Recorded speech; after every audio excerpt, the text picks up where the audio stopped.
book, wonderful. I love it. I could ask you a question. Besides your father, what were the other influence on you writing the book? Well, my father never wanted me to write the book, and we had an agreement that if I outlive him, I'll do as I want and get a hole in my head. But I had to deal with him as long as he was alive, that I wouldn't write the story I always wanted to write. I really wanted to write the story about myself, but the writers told me, with a father like you have, we have to mention him. So they finally convinced me. But the other influence, the greatest influence in my life about writing, was my own mother, who gave me most of the information that's in the book. And it's not from an encyclopedia. And a lot of the old-timers that loved my father, they said, you should write a book about him. He was a wonderful man and a very fair man. And if anybody should write the book, it should be you, his son. So that helped influence me also. Wonderful. And as I have read the book, and it is a wonderful story about a son to the father. Now, what are your projections, what are your visions on your book? Where would you like your book to go?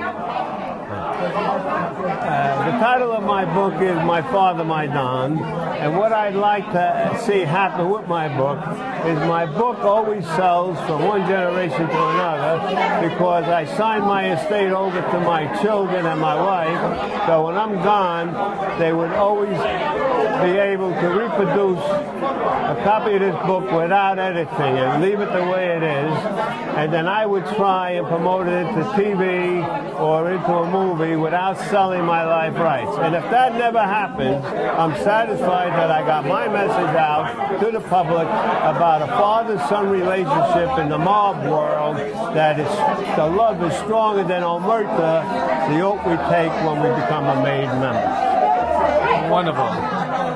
Anything besides the book, anything else that you have thoughts and something else that you might be doing, cooking-wise, anything like that? Because I understand you like to cook and you like to eat. I like short recipes and fast cooking. I have in my head, from all those years of hanging out in the social club in the back room, 20-minute sauces, which we call actually gravy, but today they call it a sauce. And filet de bovador, bazuta bovador, pasta lentique, pasta fusil, dishes like that I'd like to promote on a TV show. I'm not a qualified chef, but that's why I'm saying I could bring to the public fast recipes that it only takes the woman at the household 20 minutes to make. So that would be my goal. They would be fast meals, delicious meals, and easy to produce. And not anybody. Yes, and you don't have to be a professional chef. You can comprehend it because whenever I introduce, which I already have done on a cooking tape, whenever I introduce a new recipe, I make sure it's put on the opening screen of the video. I gotta say, Tony, I'll make it real short. I know you want to eat. I want to say thank you for coming.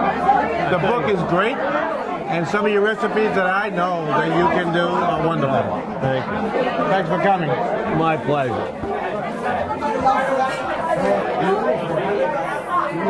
Wow.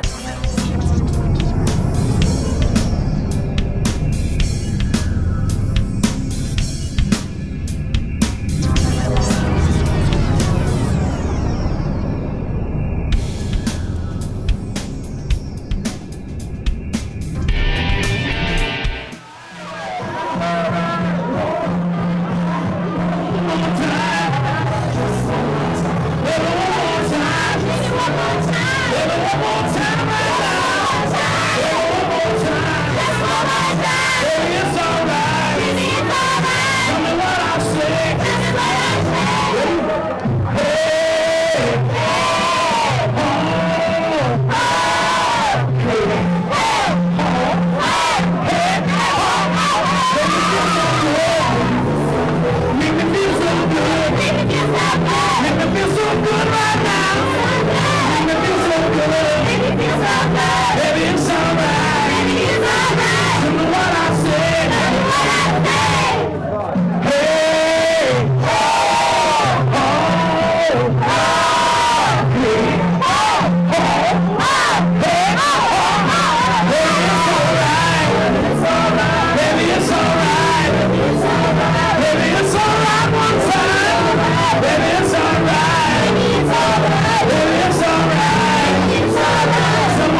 If we were in the together, no guy takes like us. Like,